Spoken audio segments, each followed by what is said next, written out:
Welcome back. Election commission का बड़ा फैसला आया है। इलेक्शन कमीशन ने पंजाब में बल्दियाती इलेक्शन इस साल दिसंबर में करवाने का हुक्म दे दिया। इलेक्शन कमीशन ने बुध को समाअत के बाद फैसला महफूज किया था, जो कुछ घंटों के बाद सुनाया गया। पंजाब हुकूमत को 2 माह में हल्का बंदियां मुकम्मल करने का हुक्म दिया गया है। दौरान समाअत chief election commissioner Sikandar Sultan Raja ने रिमार्क्स दिए हैं कि इस्लामाबाद और पंजाब में बल्दियाती इंतखाबात नहीं हो रहे, ये शर्मिंदगी का बाइस है।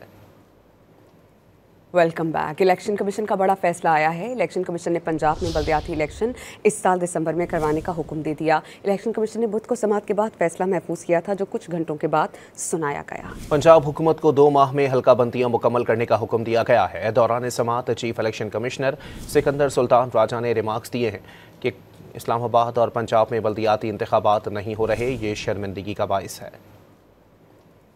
Welcome back. इलेक्शन कमीशन का बड़ा फैसला आया है। इलेक्शन कमीशन ने पंजाब में बल्दियाती इलेक्शन इस साल दिसंबर में करवाने का हुक्म दे दिया। इलेक्शन कमीशन ने बुध को समाअत के बाद फैसला महफूज किया था, जो कुछ घंटों के बाद सुनाया गया। पंजाब हुकूमत को 2 माह में हल्का बंदियां मुकम्मल करने का हुक्म दिया गया है। दौरान समाअत chief election commissioner Sikandar Sultan Raja ने रिमार्क्स दिए हैं कि इस्लामाबाद और पंजाब में बल्दियाती इंतखाबात नहीं हो रहे, ये शर्मिंदगी का बाइस है।